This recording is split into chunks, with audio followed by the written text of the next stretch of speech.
Oh, this you crazy mother.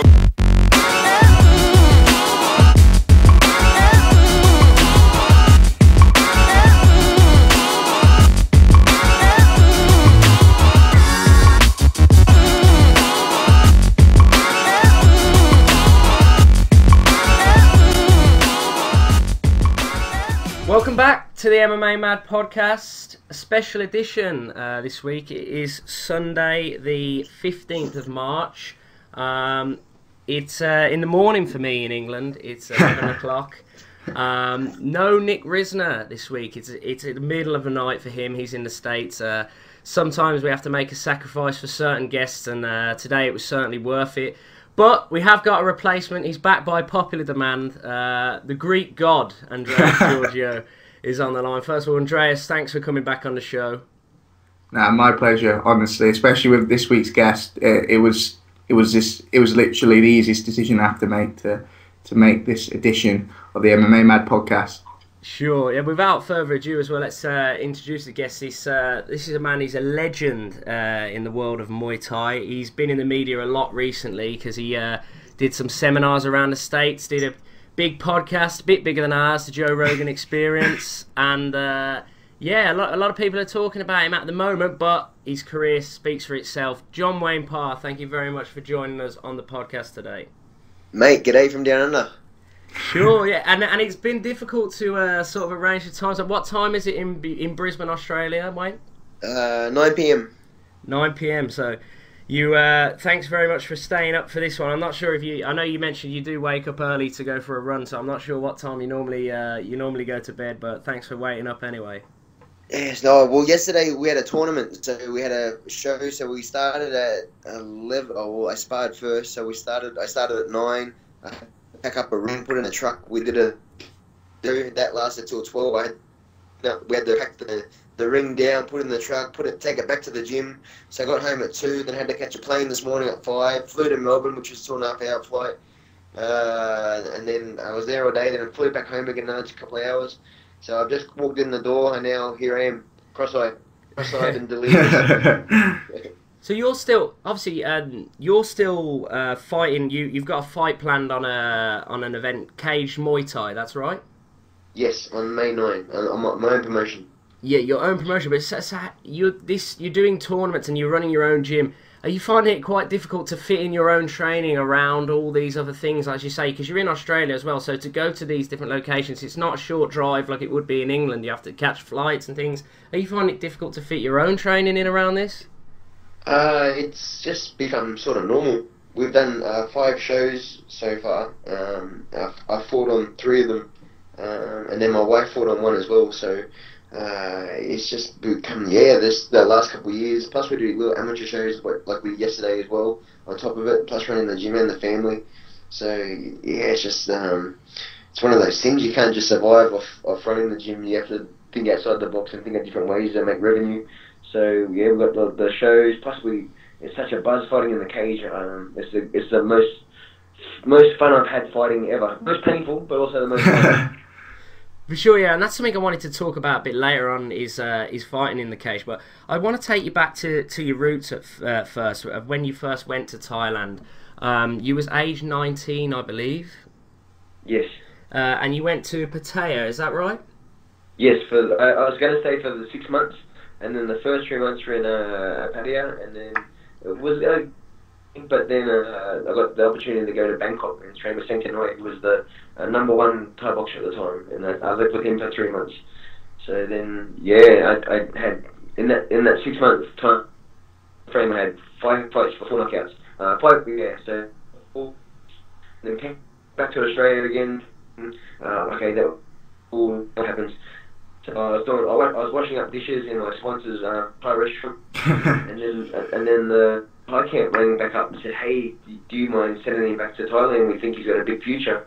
And then they said, "That's when my trainer said, okay, if you go back this time, you have to go back for 12 months, not 6 months. We're not playing anymore now. It's time to get serious. We've got to go for 12 months." So, and then from there, it just kept every time I'd come back, they'd ring again saying, "Oh, now you're fighting in Japan, can you send him back? He's got fights in Japan. Now can you send him back another time for something else?" So it was just this continuous roller coaster that lasted for 4 years. So you going? Your sponsor sent you to stay with his family.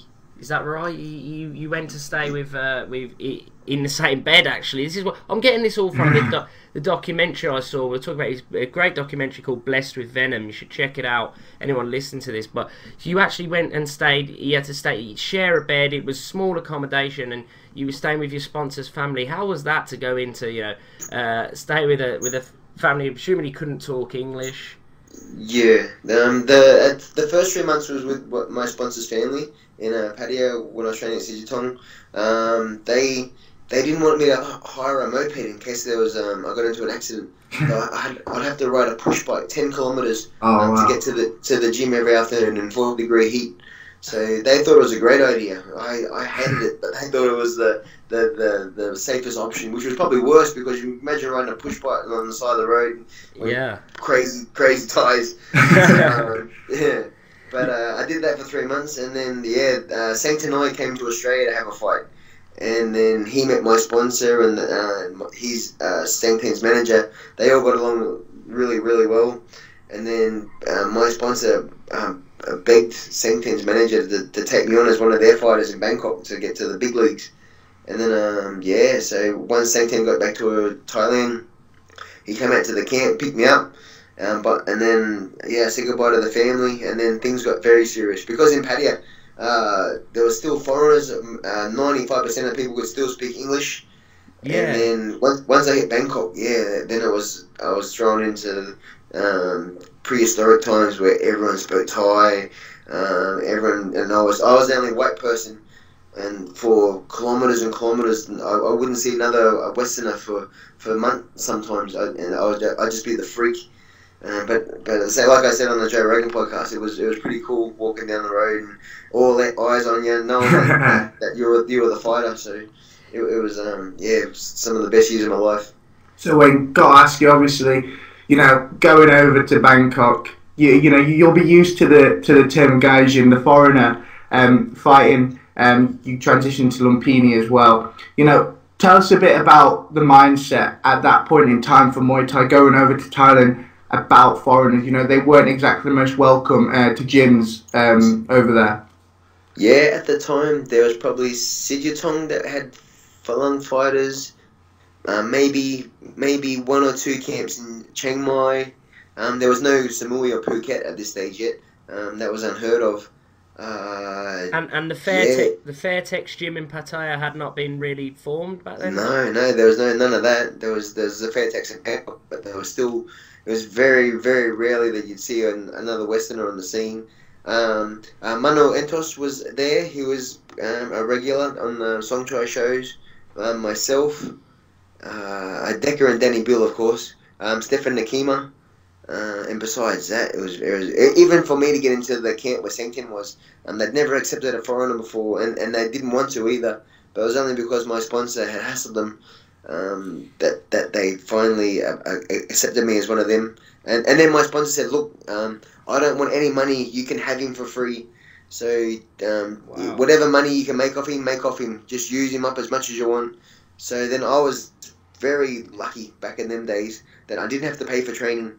The deal was I got to stay at the camp, they trained me and they fed me all for free, but every time I fought I had to give them 50% of my prize money. So it was perfect. But this generation, there's no way knowing. If you're a foreigner going to Thailand these days, you'd be like, okay, you're staying for 2 months, give us, let's pretend, say 10,000 baht up front.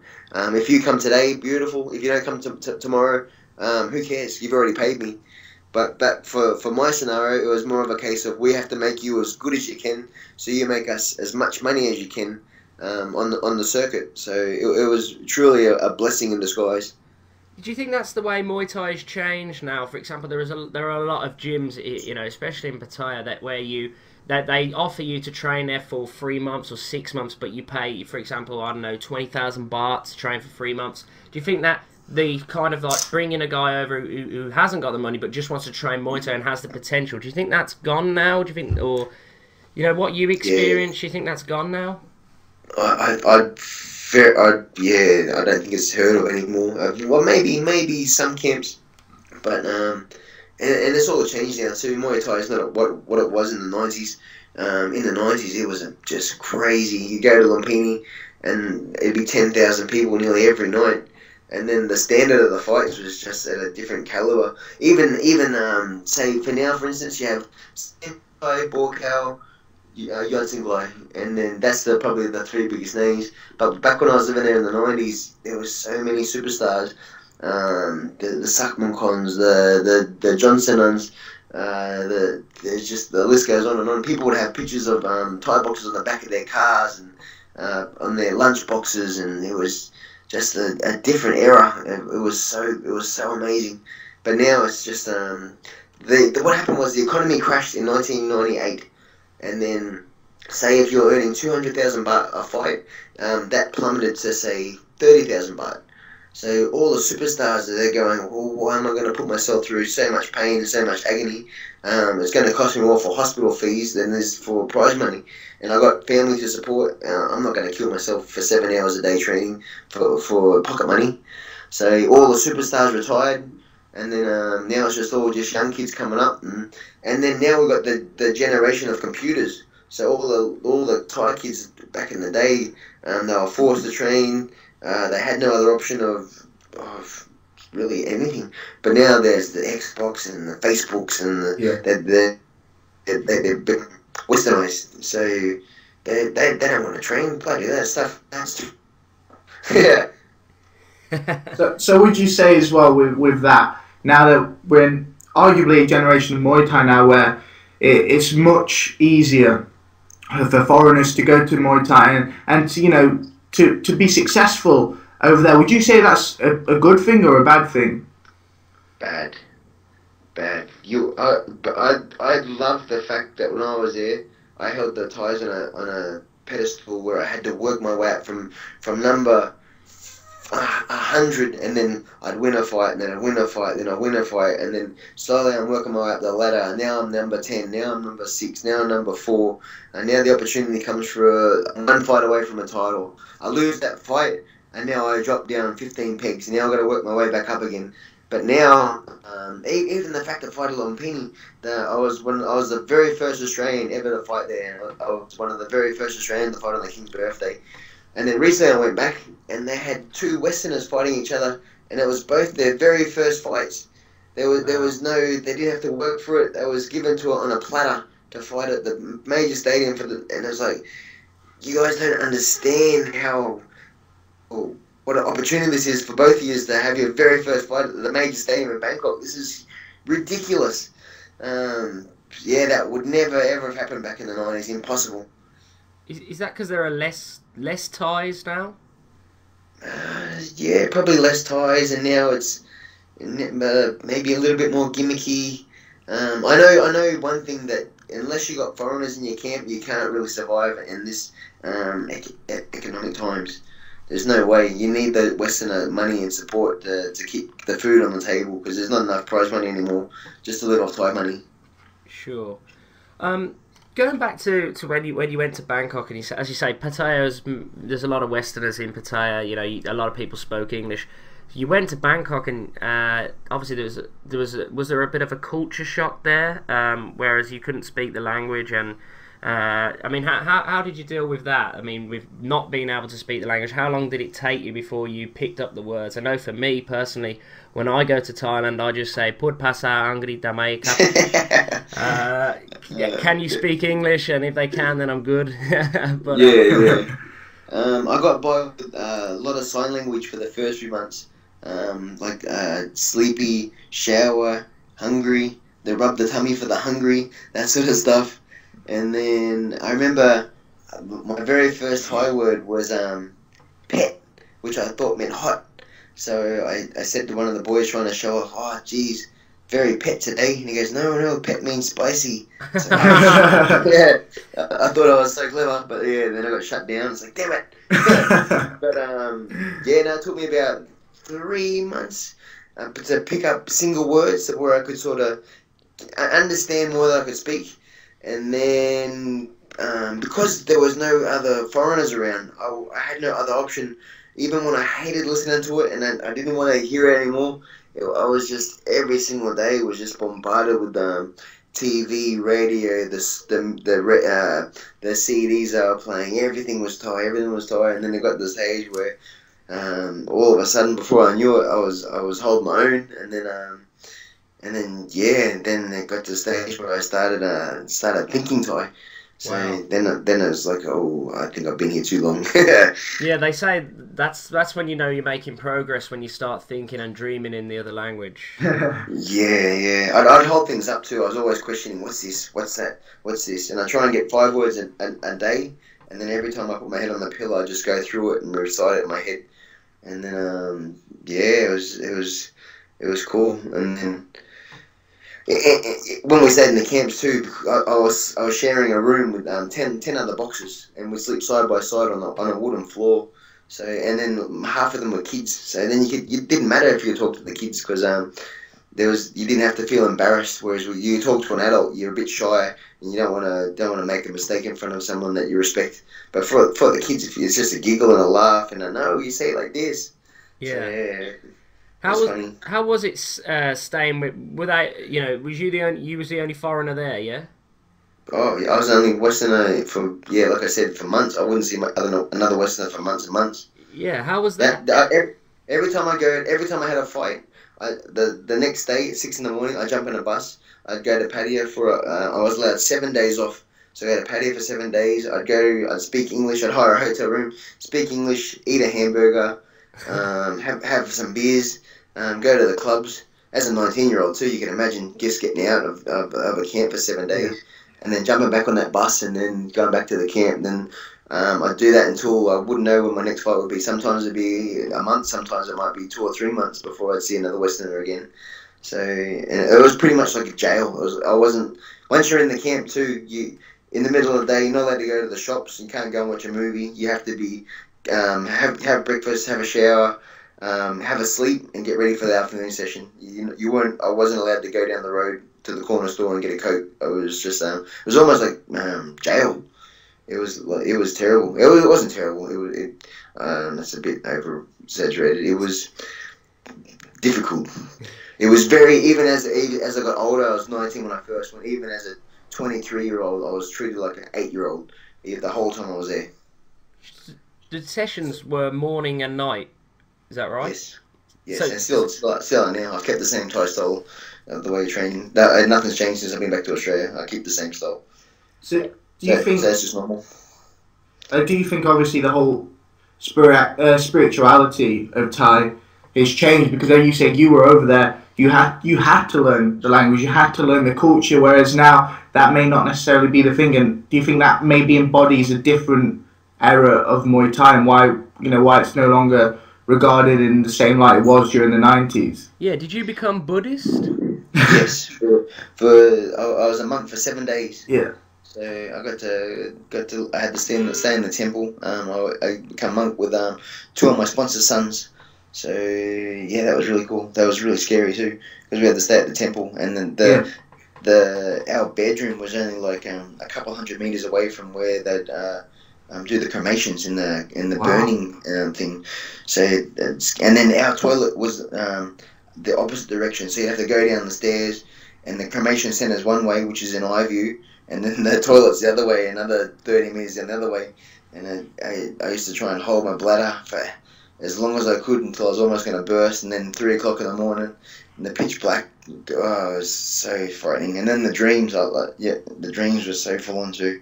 I hated it, but it was good. But I hated it at the same time. It was a love-hate relationship. Was that experience where you got the? I assume your tattoo on your arm is done with bamboo, right? Yes, but no, we have Nugget, who's one of the main trainers out of Australia here. He used to bring one of the Ajans over to Australia to do a lot of work once a year, and he'd stay for a week and he'd do all the gyms, and he did the majority of the ones on my back and my arm. So, and he was number 2 tattooist all of Thailand, Ajan Lau, and he recently passed away. So yeah, unfortunately, he's not with us anymore. But hopefully, his spirit goes into the tattoos and activates them to make him stronger again. Yeah, I mean the tattoos are a key part of Buddhism in Thailand. Do you have the? They seem to have the scroll on the right side of their back. Is that right? Do you have that tattoo? Well, that depends. We can have it anywhere you like. You can have it on the arms, your back, your ribs, back of your neck. So it's not really about. As long as it's above the waist. The majority are above the waist, because below the waist is considered dirty. And then there's certain things you can't get below the waist that are gonna. If you want to appease the gods, you got to have it above. That makes sense. Yeah, it does make sense. Yeah, absolutely. If you're into that thing. Say it again, sorry? If you're into that sort of thing. Yeah, for sure, yeah. And you was, presumably, you did like the tattoos. Well, I get the tats, but I don't do the chants in the morning, and I go on the clothes. There's certain rules that you're supposed to do. You're not supposed to go on the clotheslines. You're not supposed to have a girl sit on top of you and then cross your body, and I've got kids that put their feet on my head all the time. Yeah. So there's a lot of stuff that you just can't sort of live. Yeah, that's a real bad thing. In a Western country. Yeah, I've experienced that in Thailand myself with the soles of the feet thing. They really hate that. If you put your feet on a Thai person's head, you're going to get stabbed for sure. Oh yeah, stabbed definitely. You're allowed to do it in Muay Thai where you can front kick someone in the face. That's no problem. But don't ever, even if you touch someone's head with your hand, that's automatically could cost you your life. Just touching their heads is sacred, the ground also. Especially if you don't know them and you're walking around and you ruffle their hair up as a joke. Maybe I didn't see that there hasn't been we interviewed Mike Swick, who's living in Phuket with his gym at the moment, the other week, and he was saying that there hasn't been a Thai fighter in MMA that he knows of. Do you think that could be something to do with the fact that in the Pride days where you could foot stomp the head? Obviously, if you're saying that is as bad as to the Thais as you're saying it is, do you think that could be why why MMA was seen so, that they didn't want to associate themselves with it? No, I just believe they're so strong in Muay Thai that they don't want to go on the ground. No, I'm not really a big fan for the ground myself, and I'm sure the Thais are so Thai orientated with their training that you have to be, I don't know, you have to enjoy being in between another bloke's legs, I guess, for years and years on end. For sure, yeah. And obviously, I really enjoy punching people and kicking people in the face. So yeah, that's my thing. Locking someone up, I guess, is. Yeah, if you like that, go for it. I have all the respect for you, and if that's what you want to do, that's what you want to do. But and then let's try Thailand too. We don't have wrestling at high school or college, so we really enjoy just the striking aspect. It's like to do with the fact that obviously Muay Thai is from generations and generations of hand-to-hand combat, and it's seen with so much esteem in countries like Thailand, and obviously when it's so esteemed in history and rich in history, everyone is very apprehensive to obviously try something else. Yes. I think what's the I think he had a few MMA fights, but he didn't get disqualified a few times. So you broke up as you was describing who you're talking about there, John. Could you say it again? Yeah, I'm just trying to think of the Thai guy that's living in America. I think he was in Cali. He used to fight in Super League with us. I think he had a few MMA fights, and then he got disqualified for kicking people on the ground accidentally, or maybe not in. That's my. Yeah, but yeah, I don't know if I think they even banned the cage in Thailand because they were so worried about Thai culture being inundated with MMA. What? It's banned right now? The cage is banned? I don't know. That's the word on the street. I'm not completely sure, but I think I'd have to research that to make sure it's true or not. But that's what I heard. Over here in Europe, there's kind of a similar thing with judo. Judo is very, very apprehensive with MMA. They want nothing to do with martial arts because obviously it's taken away a lot of the fighters, and it's not really that pure style of fighting or of grappling in terms of judo. And arguably you can look at the same with Muay Thai. It's MMA is if arguably a less pure form of fighting than Muay Thai. Yes, yeah, there's so much history and culture, and don't know. I think timing. I don't know. I like just. It'd be sad if they did go down that route because I think it's like Korean taekwondo. If they have to keep their tradition going. So I think it's the same with the Thais. Are you surprised when the UFC started though? When I'm talking like UFC 1, when they were bringing these guys in, it was not really MMA at that point. It was more this style versus this style. Yeah. That you never saw. You never saw that Thai fighter brought in at that point. Yeah, true. Maybe they were too small. Yeah, possibly, but that didn't seem to matter back then either. To be honest with you. Yeah, I think because look at the size of the Mark Kerrs and who else was in there? The randoms and all those guys, they were monsters. Yeah. So a little 60-kilo Thai, he might feel a little bit. And then no gloves and no rules, and then going on the ground. I couldn't imagine too many even putting their hand up. Yeah, for sure. Yeah. Now I just want to ask you about how many fights while you was in this camp in Bangkok. How often would you fight? The most I had was 9 fights in 1 year, and then the rest were probably about 6 or 7 a year after that. So and then I was there approximately 5 years. So I did 4 years full time, and then another year I did like 3 months here, and then 2 months there, then another couple months here.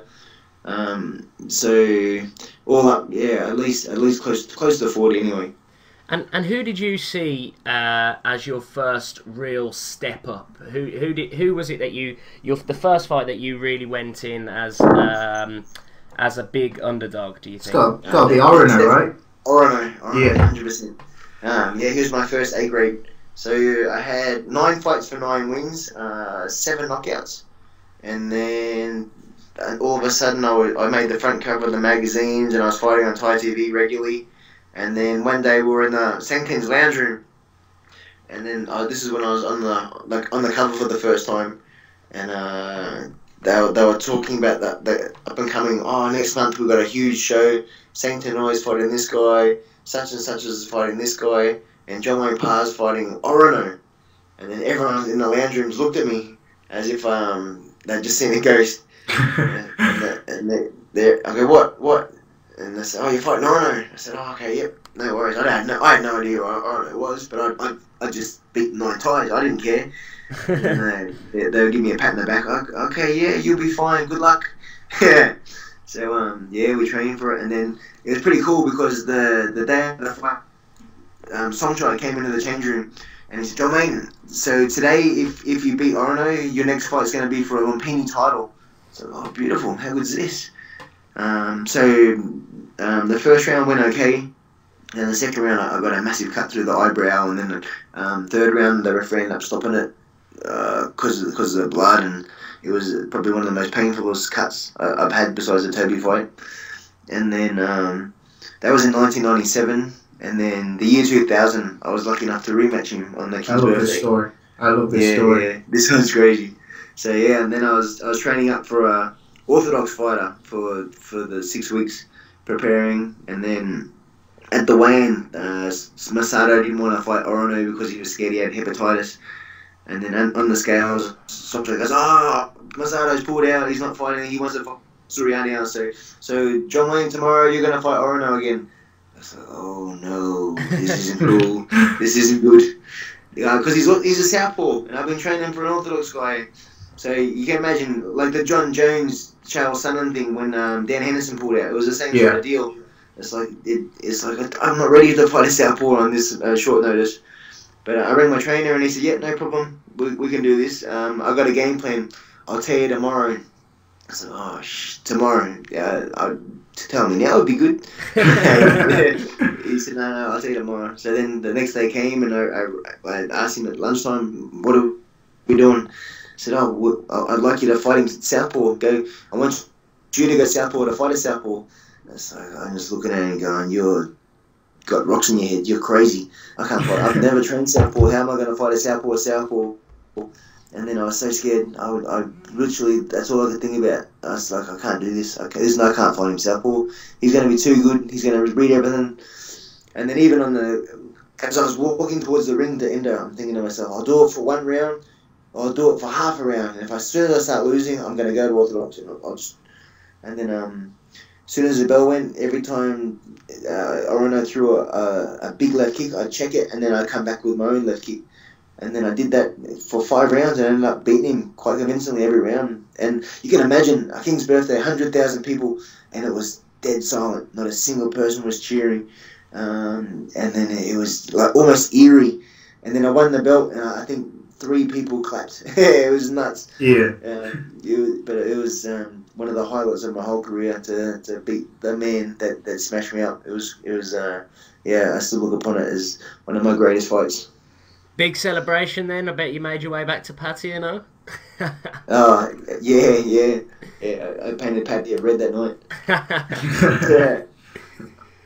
And then the worst part was that I got back to the change room, and then Sengda said, "Oh, give the belt a kiss." So what for? He said, "You got to give it back." He said, "If you want it, you got to buy it off him." Because I didn't know that at this stage. I never won a belt in Thailand before. He said, "What? Yeah. You just take a photo with it, and then once you're done with the photos, then if you want one, you have to order one and pay for it yourself." So, no. So yeah, but I had to wait, I think, 2 months for it to be ready, and then it was killing me. But then when I came back, I don't think I took it off for I'd moved back to Australia by that stage too, so it was very, very awesome. That was after the 4 years that you spent there, yeah. That was in 96. And so you was living in Australia then? You was back in Australia full time at that point?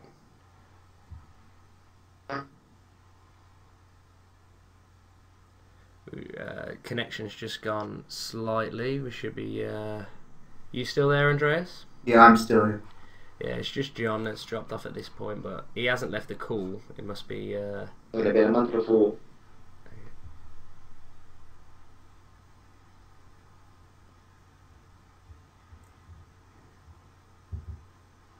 Wayne, are you still there? Yeah, mate, you get me? I can now, yeah. You just cut out slightly then, but we seem to be back now. Yep, all good. Okay, sorry, if you could just carry on where you was left off. Yeah, sorry. Yeah, so, I moved back to Australia end of 99, and then I went back to Thailand a month before the King's birthday, and then, lucky to get the win. Sure, and that was there not a part of you that wanted to stay in Thailand full time? Where was you training when you went back to Australia? I'd opened my own gym. I opened up my own gym on the Gold Coast called Boonchu as well, just to pay homage to my sponsor. His restaurant called Boonchu, and he called his son Boonchu. So the only way then, what I'm calling as well, I called myself John Wayne from Boonchu Gym. So yeah. I got to Australia, my sponsor, he gave me a hand, just helps out. And then, I've called the gym out for the last 15 years now, just going great guns. So, was you coaching yourself? Who was? Yes, yeah. I had a few friends that hold pads, so I matchmake myself. I do even to this day I still matchmake myself, and then even when I do my own promotions, I have to call my opponent or my opponent's manager. Hey, just wondering, it's John Wayne here. I've got a fight show come up in 4 weeks. Do you want to fight me by any chance? Yeah. So it sort of makes things difficult, but there's no middleman either. I can trust myself not to rip myself off.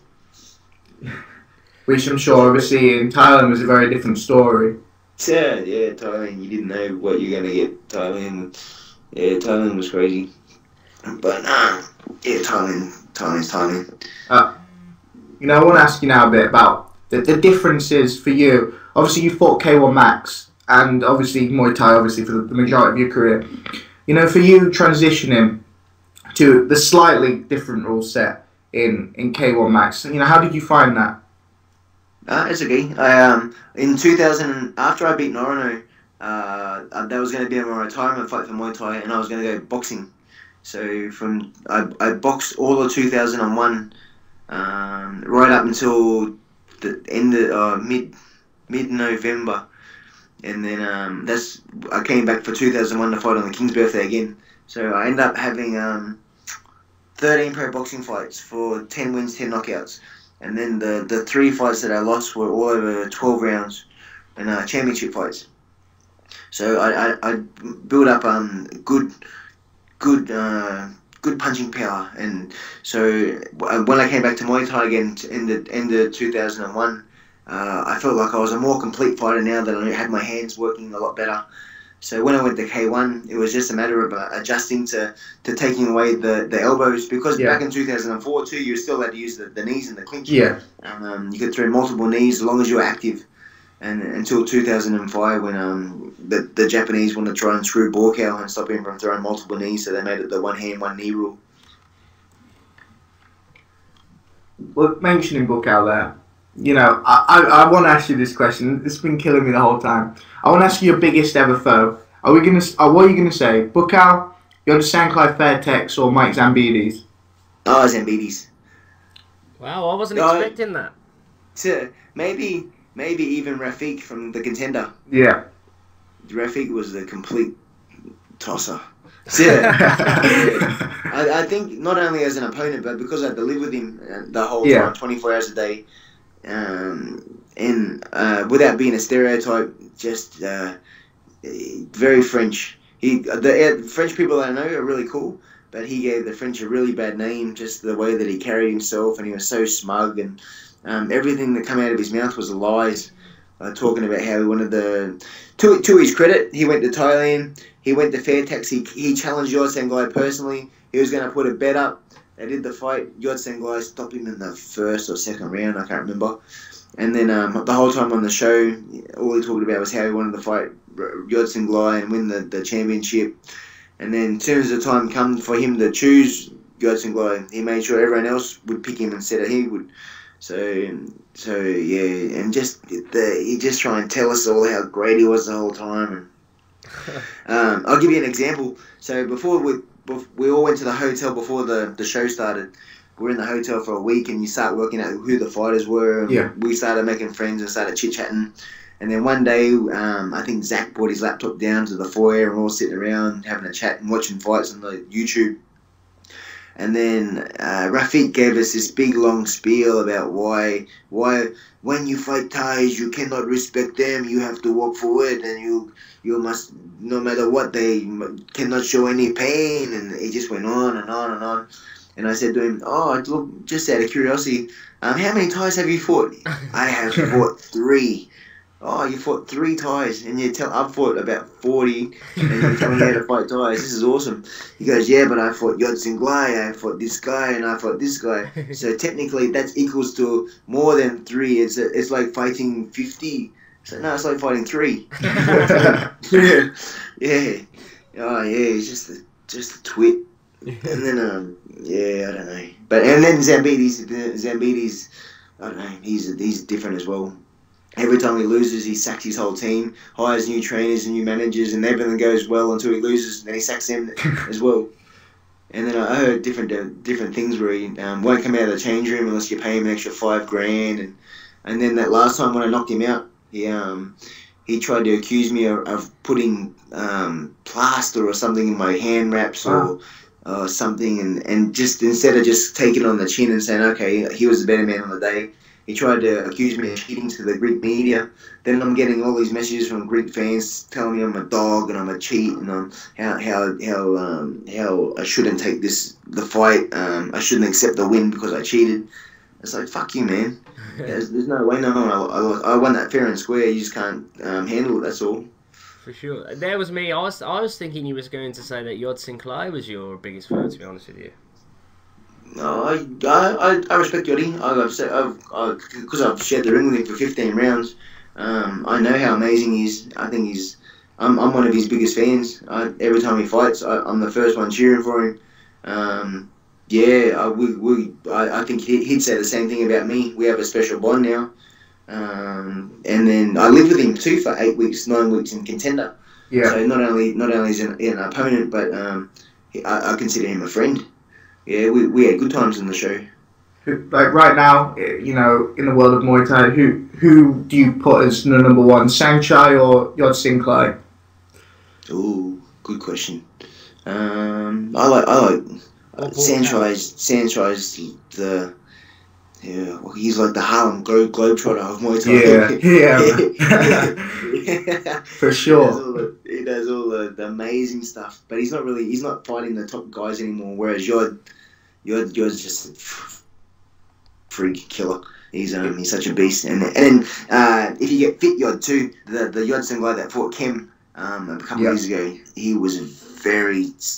he had a point to prove, and he got so fit and so cut up and then I don't think he's lost since then. He's just coming on this tear where everyone that he's fought is just demolished.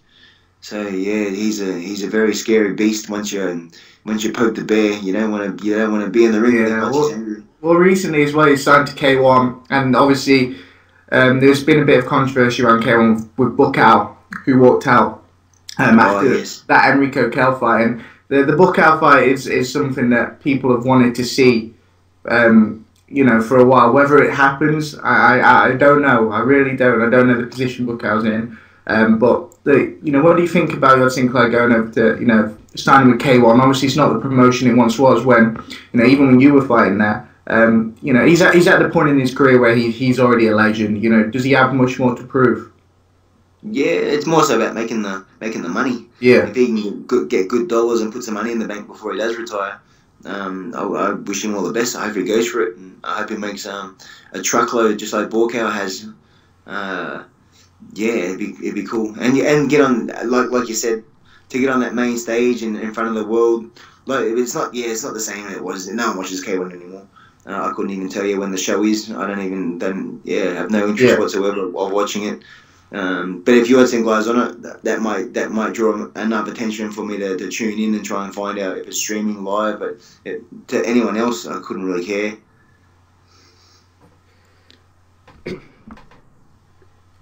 Is it true, Wayne, that you want to fight Yod Sinclair in the cage? Hell no. He smashes me up with gloves on. Why the hell would I fight him in MMA gloves? He's a freak. Because it would sell. Yeah, it'd be a massive fight, but I'm not crazy. Yeah, I've fought him 3 times. I'm content with. I've got the one win, and I know a lot of people say I got beat, and I agree with them too. I thought he was under Thai rules, he was better, but I'm not gonna take the fact away that the judges awarded me the win that night. So I'm gonna roll with it. And I'm content beating him once. That's all I need for my legacy. I don't have to fight him another 5 times for him to beat me 5 times to prove that the first time was a fluke. For sure, yeah. Now going on to just talking now about the cage Muay Thai, which you've created. You said that they're fighting Muay Thai in the cage does exist before that, but you do it with the 4-ounce gloves on.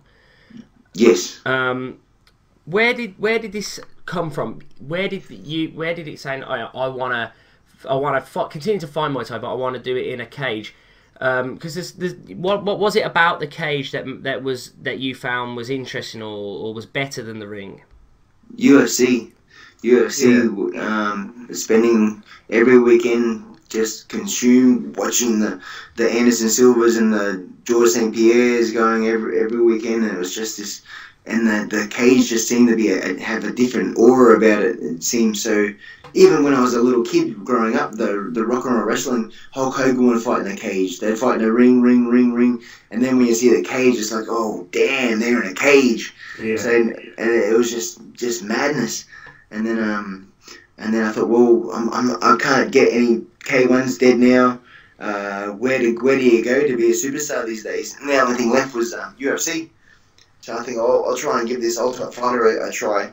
So I went to do jiu-jitsu, and then my first class, I snapped my index finger completely in half. Had it facing the different direction.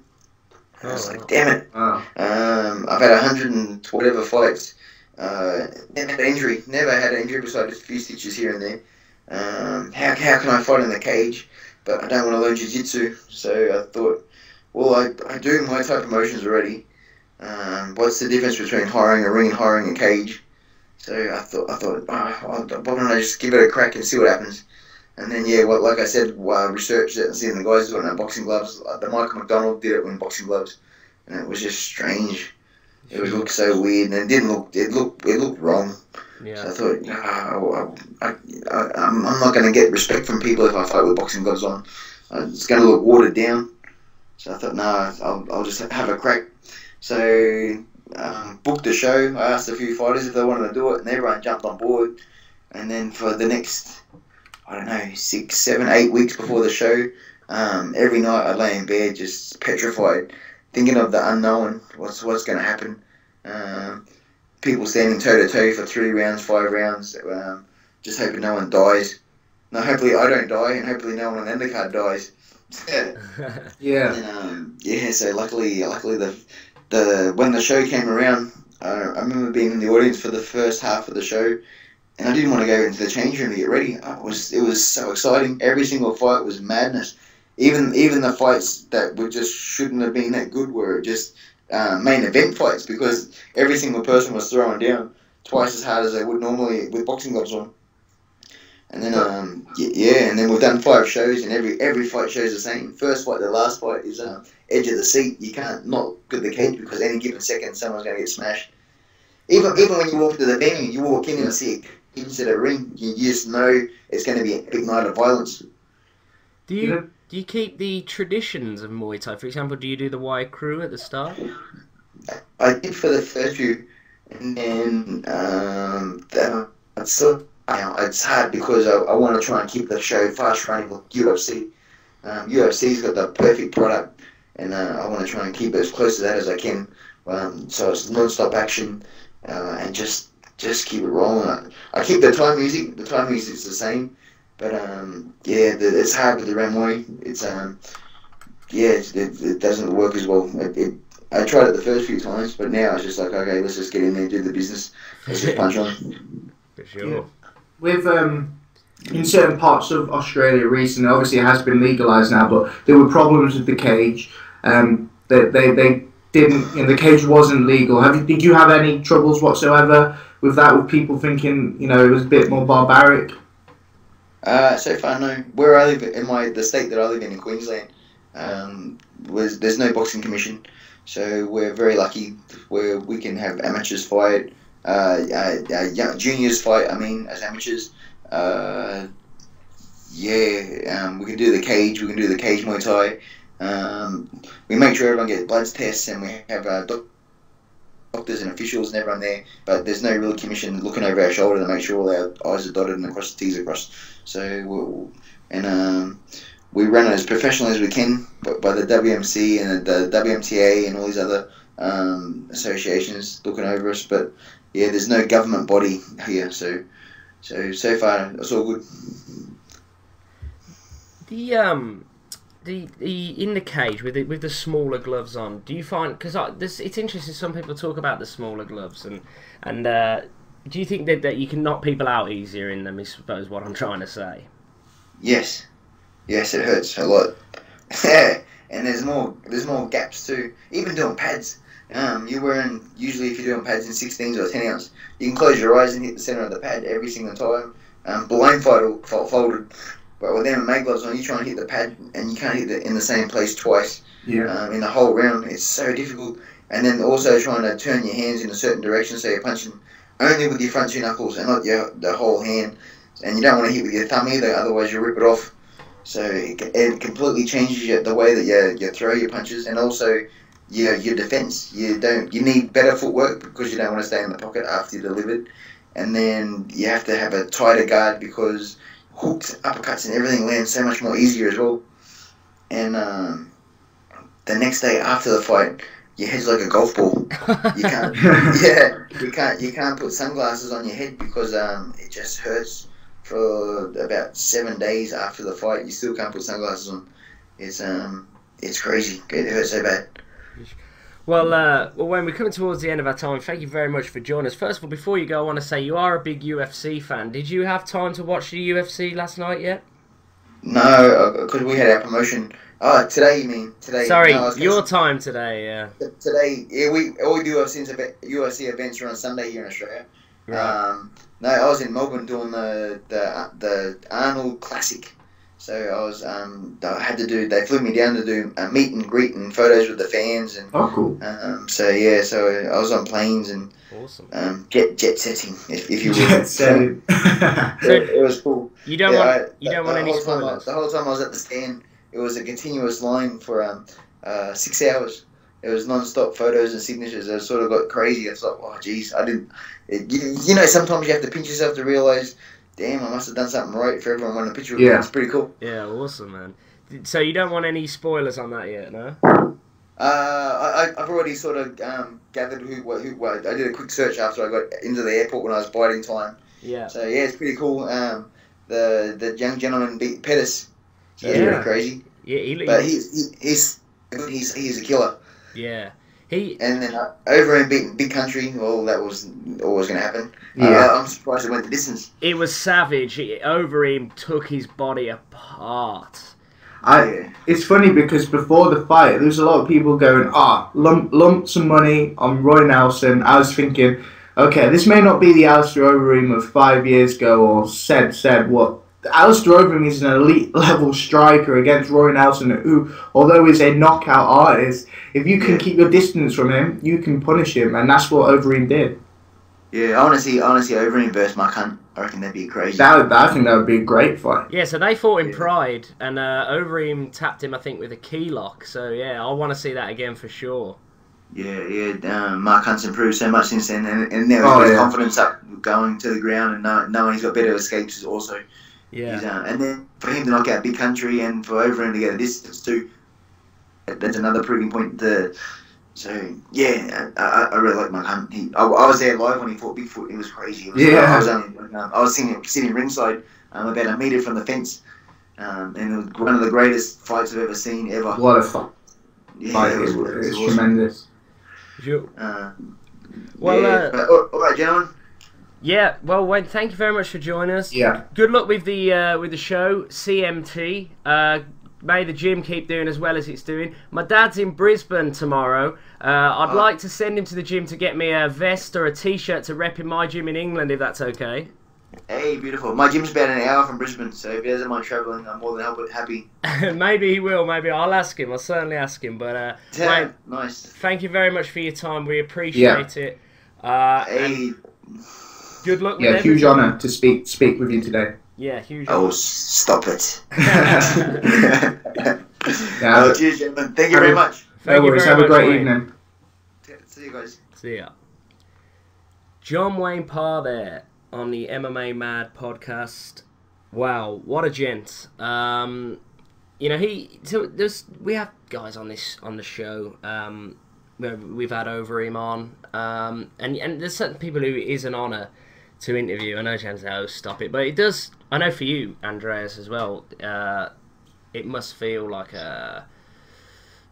Does it feel different to interview somebody like John Wayne Parr, who's a legend in the sport that you love? I'm a huge Muay Thai fan. I make no secret of it, and I always love speaking to Muay Thai fighters. You know, John Wayne Parr is an absolute legend in Muay Thai, and you know, it's more the sense of reality with Muay Thai than MMA. Obviously, MMA, it's the current thing, but Muay Thai, these guys, they've been in some of the toughest wars, biggest wars that you'll ever see, and John Wayne Parr is a true embodiment of that, and it's just a true honour to speak to him and to interview him, and he's a very down-to-earth guy. He as he mentioned there, 6-hour queue, and at the convention that he was at, so he's truly a great gent. Absolutely, and as I say, since he's been on that Joe Rogan podcast, people, it's more of a recent thing. Obviously, John Wayne Parr's big from him, from his career, but the exposure that the podcast gave him. And Joe Rogan podcast is tremendous for that. Like, I spoke to Vinny Shawman, who is the commentator and mind coach. He gains great exposure from the Joe Rogan podcast, and he's said it in a life-changing way. And it's a bit similar. John Wayne Parr will agree that the recent exposure that Joe Rogan has given him is maybe helped him with a new lease of making money and reliving such a fantastic career. Absolutely. I actually thought he's older. He's 38. It'd be interesting to see how he goes with this cage Muay Thai thing. I'll certainly be watching it. Yeah, definitely. Obviously, it's a different game over there in Australia, but wish him all the luck. He's a tremendous fighter still. 38. I watched him kicking the pads. He'll still beat the shit out of anyone. So Yeah, absolutely. But yeah, thanks for joining us today, Andreas. Late notice. Well, we sort of was meant to do this last week, but had to get rescheduled. But nevertheless, thanks for coming on the show again. First repeat guest. That must be a huge honour to you. It was a huge honour to be on the first time, then to be on the second time alongside John Wayne Parr. Doesn't get much better than that. Maybe if you send me over a medal or something, that would be pretty cool. I'll take that. No, I'm just kidding. But yeah, obviously it's fantastic to come back on the MMA Mad podcast. When you messaged me like, yo, we got John Wayne Parr on the show, I think it took me like 2 seconds to reply. I was like, yeah, I'm 100% down for that. As I said, MMA Mad podcast still moving up in the world. Fantastic podcast. Some of the guests you've reeled off, it just keeps getting better and better. And I can't wait to see who you guys get next. Oh no, we appreciate it, mate. And next time I'll be seeing you, Bama. Bama, you at Bama? You will be at Bama, won't you? I will be at Bama. Bama 19, right? Yeah, 19 in Blackpool. I've got to get there. I should be there. Dale won't be there, but I should be there. That's unfortunate. No, man, it'll be great to see you again. I've got a busy schedule coming up, but next week I'm down at 4th Dimension with the Sugdens, and then obviously your Cal 12 and 13 on that weekend, and then obviously it's Bama in Blackpool, so it's a lot of travelling at the moment, but it's all worth it. It's all worth it. Get to watch some great fights, some great fighters, and see some great company like yourself. So yeah, man, all worth it. And obviously Blackpool. I think it'll be a great show, and yeah, I'm looking forward to it. Absolutely. Well, thanks for tuning in, guys. I've been Jim Carroll. Nick Risner not here today, but thanks to him for his hard work on the site. Dale for his hard work. Thanks to Cam, our editor. Check us out on Twitter at MMA Mad Official, Facebook.com/MMA Mad Official. Follow us all on our personal Twitter accounts. I'm MMA Mad Jim, MMA Mad Dale, and Nick Risner MMA. Of course, follow Andreas Georgiou. What's your Twitter handle, Andreas? So at Andreas M Georgiou, or obviously at MMA Plus. You can find us there, and my YouTube channel, Drano's MMA. So if you want to hit any of those up, I'd be really appreciative. Yeah, check it out, Drano's MMA. Some good vlogs on there. But yeah, thank you guys, and we shall see you next time. Adios.